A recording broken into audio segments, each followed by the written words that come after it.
Welcome to Freedom's Foundation. I am the Constitution Guy, and this is the first video in what's going to be a series of videos that I'll do over the next couple weeks that will be an introduction to the Constitution. I promise you, this will be the clearest explanation of the Constitution and how it works that you will ever see. Now, we're going to go from some of the basic concepts all the way up to the more complicated stuff. And if you give me a couple of episodes, I promise you, you will see the Constitution from an entirely new perspective. Let's start with why you should bother learning about the Constitution in the first place. A lot of our founders felt like an education in liberty should make up part of the core of any proper education. So like today, we might spend most of our time in school on English and math and science, right? Or at least we should. I guess I don't even know what they teach in schools anymore, but let's say those are your core subjects. Well, a lot of the founders felt like liberty should rank right up there with those core subjects. So every year at school you might take a class in English, math, science, and liberty. But why? Well, we're supposed to be a self-government. But how are we supposed to govern ourselves if we don't understand how that government works or the principles that it was based on? Look at it this way. If somebody came along and gave you the nicest car in the world, but they never taught you how to drive, what good is that to you? I mean, what's going to happen? Eventually, somebody else is going to have to come along and drive it for you, right? And there's a pretty good chance they're going to take you somewhere that you don't want to go. Well, the founders gave us the greatest country in the world, but if we never learn how to run it, what's going to happen? Eventually, somebody else is going to come along and run it for us. And they're probably going to take us somewhere that we don't want to go. So if we want to remain a free people who can govern themselves, we have to understand the Constitution. There's just no other option. And that's exactly what we're going to take care of in these next couple videos. If you're trying to create a nation where people can be truly free, there's one idea that you absolutely have to understand. And if you don't understand this one concept and you try to create a free government, you will fail every single time. And that one idea is the sinful nature of man. Human nature is just flawed, and we need to keep that in mind. So what are some aspects of human nature? Well, we have a tendency to be greedy. We like power.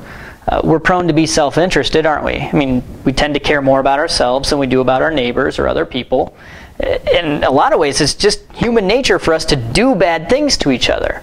I'll give you a great example of that. When our boys got to be about 1 year old, one of them would be playing with a toy or something, and then the other one would come along and take that toy away.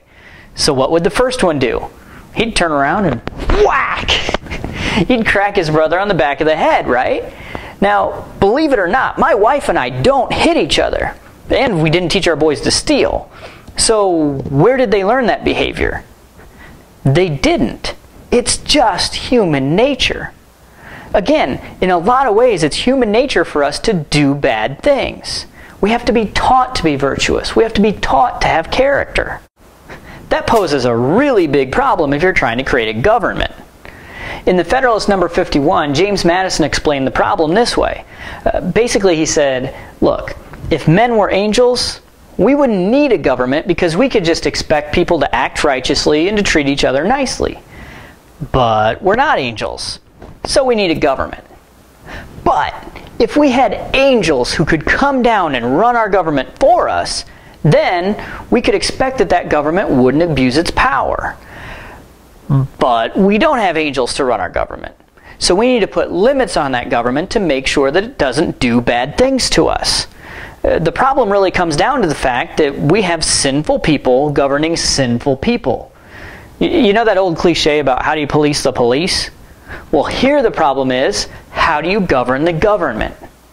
How do you give that government enough power so that it can govern people, but make sure that it doesn't get too much power to where it can violate people's rights and oppress them?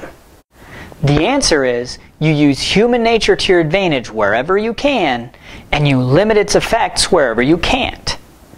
The fact that the founders started off with this concept of human nature is a huge part of the reason why the United States has been so successful, but communism and socialism always fail.